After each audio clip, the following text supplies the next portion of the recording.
সে তো superstar, mega star, আমি তো বলবো গ্লোবাল স্টার, তাকে নিয়ে আসলে বলার কোনো ব্যাখ্যা নেই। আর সে তো সুপারস্টার, মেগা স্টার, আমি তো বলবো গ্লোবাল স্টার, তাকে নিয়ে আসলে বলার কোনো ব্যাখ্যা নেই। আর আমিও যেহেতু আবার কামব্যাক করছি, কাজ করছি, আপনাদের সকলের সহযোগিতা পাচ্ছি।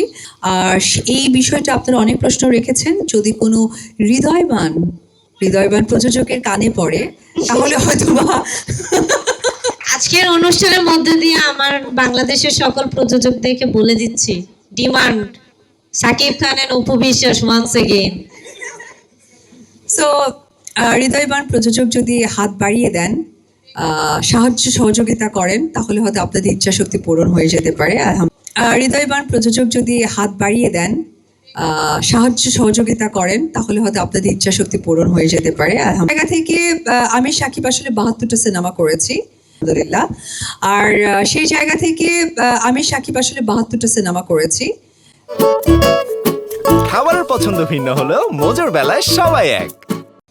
খুব সুন্দর করেছে আপনাদের এবং প্রযোজক, ডিরেক্টর, আমাদের সিনেমা প্রেমীদের মানুষদের সহযোগিতাই আসলে এত কাজ করা সম্ভব হয়েছে। যারা ক্যামেরা আমার সামনে, ক্যামেরার পেছনে আপনারা যারা আছেন, সবসময় আমার কাজকে এত পজিটিভভাবে পৌঁছে দেন।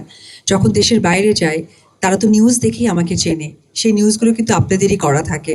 আসলে কাজ তো একটা সময় আমি করব না, আপনারা হয়তো বা চলমান থাকবে, কারণ আমাদের এই জায়গাটা একটা গ্ল্যামারের পর তখন আর আসলে কাজ করাটা উচিত হয় না, আর পারিবারিক জায়গা থেকেও তখন স্টপ করতে হয়। কিন্তু আমি সত্যিই বলি, আমি কৃতজ্ঞ জানাই আপনাদেরকে, আপনারা মিডিয়া পার্সোনালিটি যারা আছেন, কখনোই আমি দেখিনি যে আমাকে নিয়ে আপনারা কখনো বাজে মন্তব্য করেছেন। উল্টো আপনারা আমার হয়ে আপনারা সব প্রতিবাদ করেছেন।